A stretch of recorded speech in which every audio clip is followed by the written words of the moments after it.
శ్రీ గురుపే నమః, శ్రీ మాత్రే నమః. Welcome to VMK astro numerology channel. Rahu కేతుల రాశి మార్పుతోటి మీన రాశి వారికి ఎలాంటి శుభాశుభ ఫలితాలు కలగబోతున్నాయి, ఎలాంటి రెమెడీస్ చేసుకుంటే కనుక శుభ ఫలితాలు ఇస్తారు అనేవన్నీ కూడా చూద్దామండి. 18 సంవత్సరాల తర్వాత రాహు కేతువులు, ముఖ్యంగా రాహు మీనాన్ని వదిలి కుంభరాశిని, కేతు కన్యారాశిని వదిలి సింహరాశిలో స్థితి పొందడం వల్ల 18 సంవత్సరాలు ఎందుకన్నామయ్యా అంటే, ఒక్కొక్క రాశిలో రాహు కేతులు 1.5 year ఉంటారు, 18 నెలల పాటుగా ఉంటారు. 12 రాశులు మొత్తంగా ఉంటాయి కాబట్టి 12 × 1.5 అంటే 18 సంవత్సరాలు వస్తుంది. ఈ రాహుకేతులు ఒక్క రాశిలో 18 నెలలు అంటే 1.5 year ఉంటారు. మీనరాశికి అధిపతి గురుడు. మీనరాశి వారికి ఏంటంటే సెకండ్ ఫేజ్, రెండవ ఫేజ్ 7.5 ఏళ్ళ నడిచిన జరుగుతుందండి. కుంభంలో 2.5 సంవత్సరం పాటుగా ఉన్నారు. ఏప్రిల్ 1 నుండి మీకు మీ రాశిలోకి వచ్చారు కాబట్టి 2.5 సంవత్సరాలు సెకండ్ ఫేజ్. థర్డ్ ఫేజ్ మేషన్లోకి వెళ్ళినప్పుడు 2.5 అంటే ఆల్మోస్ట్ ఇంకా మనకి 5 సంవత్సరాల పాటుగా మీకు ఉందండి. ఏళ్ళ నర్సరీ ఉంటుంది, బాగానే ఉంది. రాహుకేతులు గ్రహాల అంటే కాదండి, ఛాయాగ్రహాలు. రాహుకేతులు స్వయంగా ఫలితాలు వెలువరించలేవు.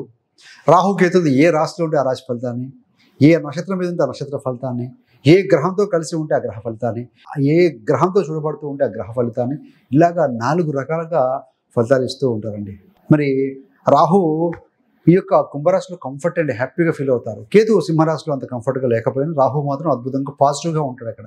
మరి ఎందుకు ఇలా అంటే, చిన్న స్టోరీ ఉంది, చెప్పుకున్న తర్వాత ఫలితాల్లోకి వెళ్దాం. పూర్వము అంటే మన మిథిలాజికల్ స్టోరీకి వెళ్ళినప్పుడు దేవతలు, రాక్షసులు కూడా క్షీరసాగర మథనాన్ని చేపడతారు అమృతం కోసం, అమరత్వం కోసం. అప్పుడు శ్రీ మహావిష్ణువు కూర్మ అవతారంలో బ్యాక్స్ సపోర్ట్ చేస్తారు. దీంతో క్షీరసాగర మథనం అయిపోతుంది. తర్వాత అందులో వెలువడే వస్తువులు ఏంటి అంటే లక్ష్మీదేవి, కామధేనువు, కల్పవృక్షం, ఐరావతం, అదేవిధంగా ధన్వంతరి భగవానుడు. ఈ యొక్క అమృత కలశంతో వస్తూ ఉంటాం. ఈ రకమైన 5 వస్తువులు కూడా వెలువడతాయండి. ఇప్పుడు ఏం చేయాలి? అమృతం వచ్చింది. శ్రీ మహావిష్ణువు ఏంటంటే ఆలోచనతో దేవతలకు ఫస్ట్ ఇవ్వాలి, రాక్షసులకు ఇస్తే కనుక ప్రపంచం వినాశనం జరుగుతుందన్న ఉద్దేశంతో దేవతలు ఒక వరుసలో, రాక్షసులను ఒక వరుసలో కూర్చోబెడతారు. ఈయన మోహిని అవతారం ఎత్తి రాక్షసులను మోహింపజేసి ముందుగా దేవతలకు వస్తూ ఉంటారండి, అమృతాన్ని ఇస్తూ ఉంటారు. ఇది గమనించిన స్వరభావం అనే రాక్షసుడు అత్యాశ, రాహు అంటే అత్యాశ కదా జనరల్ రాక్షసుడు. తొందరగా కావాలని ఉద్దేశించి దేవతల వరుసలో కూర్చోవడం జరుగుతుంది. అమృతపానీలా మహావిష్ణు పోయగానే కంట దాకా వెళ్తుంది. వెంటనే సూర్యచంద్రులు గమనించి, రవిచంద్రులు గమనించి యొక్క మహావిష్ణువుకి సైగ చేస్తారు. వెంటనే శ్రీ మహావిష్ణువు తన సుదర్శన చక్రంతో ఈ యొక్క స్వరభాను మెడని కట్ చేస్తారండి. అంటే మెడ పై భాగం రాహుగాను, మెడ కింది భాగము కేతుగా పరిగణింపబడుతుంది. రాహు అత్యాశ, తెలివైన వాడు. కేతు నిరాశ, వైరాగ్యం. ఎందుకు అయ్యానంటే మొండెం పై భాగం తల ఉంటుంది, కళ్ళు ఉంటాయి, మైండ్, బ్రెయిన్ ఉంటుంది. కాబట్టి రాహు అత్యాశ కారకుడు, కేతు నిరాశ, బికాస్ ఆఫ్ మైండ్లెస్ కాబట్టి, బ్రెయిన్లెస్ కాబట్టి. అంటే కుంభరాశి సింబల్ కనుక చూస్తే, కుంభరాశి చూస్తే ఎలా ఉంటుంది? ధారాళంగా అమృత జలాన్ని పోసినట్టుగా ఉంటుందండి. అందుకనే ఈ స్టోరీ పరంగా చూసుకుంటే రాహుకి ఆ రాశి కంఫర్ట్, దొంగలించిన స్టీల్ చేయడం ఆశ, మంచి ఫలితం జరుగు చేస్తారు. కేతు సింహరాశిలో ఉన్నారు. ఫలితం ఎలా ఉంటుందో చూద్దాం. మీన రాశి వారికి రాశాధిపతి గురుడు 4లో ఉన్నారు, మంచిదే. ఏళ్ళ నడిచిన సెకండ్ ఫేజ్లో ఉన్నారు. రాహు మీకు వ్యయంలోకి వచ్చారండి. గతంలో కంటే కూడా బాగానే ఉంటుంది. ఇప్పుడు రాహు ఎప్పుడు కూడా జలరాశిలో ఉండి మీనంలో ఉన్నప్పుడు గాబరా, ఆరాటము, అసహనం ఇస్తూ ఉంటాడు. వ్యయ స్థానానికి వెళ్తే మంచిదని, మిత్రశత్రమే కదా, అక్కడ ఖర్చు ఎక్కువగా ఉంటుందండి. విదేశీయానం, దూర ప్రాంతాల ప్రయాణాలు చేయడం, బహుదూరం వెళ్ళి చదువుకోవటం, ఇలాంటివన్నీ ఉంటాయి. విద్యార్థులు బహుదూరం, వేరే రాష్ట్రం లేకుంటే వేరే దేశం కూడా వెళ్ళవచ్చు. టెక్నాలజికల్ పరంగా బాగా రాణించగలుగుతారు. మెడిసిన్ స్టూడెంట్స్ కూడా బాగుంటుందండి. కుంభరాశిలోనే శతభిషక్ అంటే 100 మంది డాక్టర్లకు సమానం. రాహువు ఆ నక్షత్రం కలిగి అధిపతి అయ్యి అందులోనే ఉంటారు కాబట్టి, ఆ నక్షత్రం మీదుగా ప్రయాణం చేస్తూ ఉంటారు కాబట్టి డాక్టర్స్ ఏదైనా కొత్త సైంటిస్టులు ఏదైనా కొత్తగా ఇన్వెంట్ చేయడం కూడా జరిగే అవకాశం ఉంటుంది. అదేవిధంగా రాహు 12వ స్థానంలో స్లీప్లెస్, నిద్ర తక్కువగా ఉంటుంది. అందుకే పర్టికులర్గా స్టూడెంట్స్ కానీ, పెద్దవాళ్ళు కానీ, హూఎవర్ మేబీ అండి, ఎలక్ట్రానిక్ గ్యాడ్జెట్స్, స్క్రీన్స్ ఎక్కువగా పడుకుని చూడకూడదండి. 2 hours బిఫోర్ కనుక చూడకూడదని చెప్తూ ఉంటారు. చూస్తూ పడుకుంటారు కొంతమంది. ఆ బ్రెయిన్లో, మైండ్లో కళ్ళు మూసుకొని ఉన్నా కూడా మైండ్లో థాట్స్ వస్తూ ఉంటాయి కాబట్టి స్లీప్ సైకిల్ 3 రకాలుగా ఉంటుంది. 2 hours, 6 hours ఉంటుంది. వీ విల్ లూజ్ అండి. ఫిజికల్గా పడుకున్నట్టుగా ఉన్నా కూడా డే టైం మళ్ళీ మార్నింగ్ లేవగానే ఎనర్జీ లేనట్టుగా ఉంటుంది. కాబట్టి బట్ టు అవాయిడ్. విద్యార్థులు చతుర్థంలో గురుడు ఉన్నారు కాబట్టి గురువు లేక ప్రోత్సాహం, పెద్దవాళ్ళ ప్రోత్సాహంతో కొంత డైవర్ట్ అయినా వెంటనే సెటిల్ అయిపోతారు అని చెప్పవచ్చు. మరి 12వ స్థానంలో రాహు ఉన్నారు. విదేశాల సెటిల్మెంట్ కావచ్చు, విదేశాల్లో ఆల్రెడీ ఉన్నవారికి పిఆర్ లాంటిది సమస్యలు ఏమైనా క్లియర్ అవ్వడం లాంటివి జరుగుతాయండి. లగ్జరీ ఖర్చు కూడా ఎక్కువగా ఉంటుంది. అదేవిధంగా రాహు గురుడు యొక్క ఇది కామన్గా దృష్టి అనేది అష్టమ స్థానం మీద పడుతూ ఉంటుంది. అంటే సడన్ మనీ కావచ్చు, ఏదైనా ఎప్పుడో ఇన్వెస్ట్ చేసి మర్చిపోయి ఉంటే అలాంటి ధనం కూడా వచ్చే అవకాశం ఉంటుంది. సో నేను చెప్పుకున్న పాజిటివ్ ఫలితాలు రావాలి అని అంటే మీ యొక్క జన్మ జాతక చక్రంలో కూడా రాహుకేతు గురుగ్రహాలు కనుక బలంగా ఉంటే డెఫినెట్గా శుభ ఫలితాలు అధికంగా వస్తాయండి.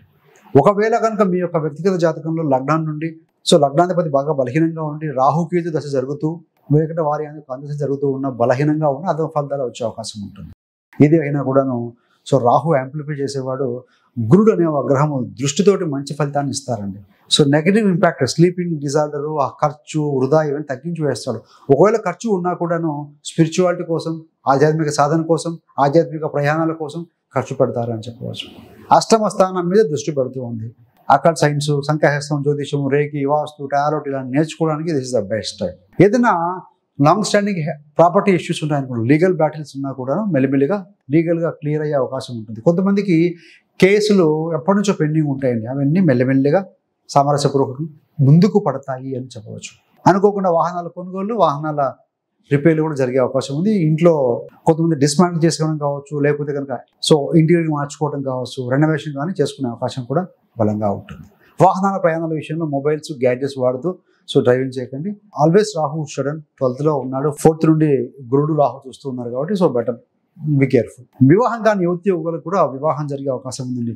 మీ యొక్క రాశి, మీ యొక్క లగ్నం అనేటువంటి మీనంలో శని ఉన్నారు, గురుడు కూడా తన పంచమ దృష్టిత సహజ 7వ స్థానం అనేటువంటి యొక్క తులారాశిని చూస్తూ ఉన్నారు కాబట్టి there is a possibility for వివాహ సంబంధాలు కుదరడానికి కూడా అవకాశం కనపడుతూ ఉంది. బాగానే ఉంది. రాహు గురించి చెప్పుకున్నాం. అట్ అబౌట్ కేతు మీనరాశి వారికి రాహు ఇంతకాలం మీ రాశిలో ఉండి కేతు 7వ స్థానంలో ఉన్నారు కాబట్టి విదేశాల్లో ఉన్న వారికి సమస్యలు, వ్యాపారంలో ఇబ్బందులు, మీ యొక్క వ్యాపార భాగస్వామితో గొడవలు, మాట పట్టింపులు, దూరం అవ్వటం, విడిపోవటం లాంటివి జరిగి ఉండొచ్చు. అలాంటి సమస్యల నుండి బయటపడతారు. 7 నుండి కేతు వెళ్తున్నాడు. కేతు గ్రహము ఈ యొక్క బుధరాశిలో, కన్యలో కానీ సింహరాశిలో కానీ అంత పాజిటివ్ కాకపోయినా 6వ స్థానం అంటే ఉపచయ స్థానం కాబట్టి కంఫర్ట్గానే కొంచెం బెటర్గా ఉంటుందండి. వ్యాపారంలో కావచ్చు, ఈవెన్ వివాహ వ్యవస్థలు కావచ్చు, గొడవలు, మాట పట్టింపులు, ఈగో క్లాసెస్ ఏమైనా ఉన్నా కూడా మెల్లిమెల్లిగా క్లియర్ అవుతూ పోతూ ఉంటాయి. ఫ్యామిలీ హ్యాపీనెస్ పెరుగుతుంది. ఎందుకు? గురుగ్రహం 4వ స్థానంలో. 4వ స్థానం అంటే ఏంటి? వాహనము, ప్రాపర్టీ, మదర్, ఫ్యామిలీ హ్యాపీనెస్ కాబట్టి అవి పెరుగుతుంది. జూపిటర్ ఎక్స్పాండ్ చేసే గ్రహం, పెంచే గ్రహం కాబట్టి ఉద్యోగంలో కూడా మంచి మార్పులు ఉంటాయి. శని యొక్క దృష్టి, గురువు యొక్క దృష్టి 10వ స్థానం మీద పడుతూ ఉంది. 12లో రాహు కాబట్టి ఉద్యోగాలు మల్టీనేషనల్ కంపెనీలో, విదేశీ కంపెనీలో ఉద్యోగాలు చేసే అవకాశం ఉంటుంది. ఉద్యోగ ప్రయత్నం చేసేవారు ఎఫర్ట్స్ పెట్టండి, ఫోకస్డ్గా ఉండండి. డెఫినెట్గా ఈ will get a good job అండి.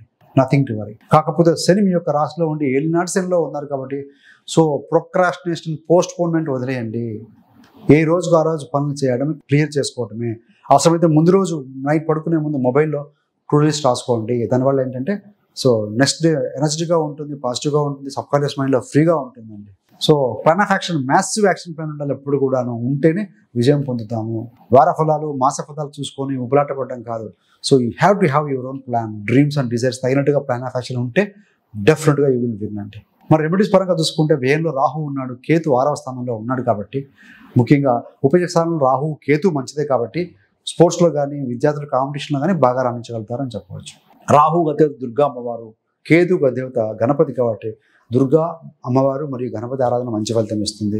మీ యొక్క రాశిలో శని ఉన్నారు, కుదిరితే శనివారం శనికి తైలాభిషేకం చేసుకోవడం, శని రాహుకేతు బీజ మంత్రాలు పఠించడం, గ్రహస్థతాలు పఠనం చేయడం మంచి ఫలితం ఇస్తుంది. ముఖ్యంగా ఆరోగ్యంగా ఉండాలని ఏంటంటే, ఆరోగ్యం అంటే ఏంటి? శారీరక, మానసిక ఆరోగ్యం, శారీరక ఆరోగ్యం.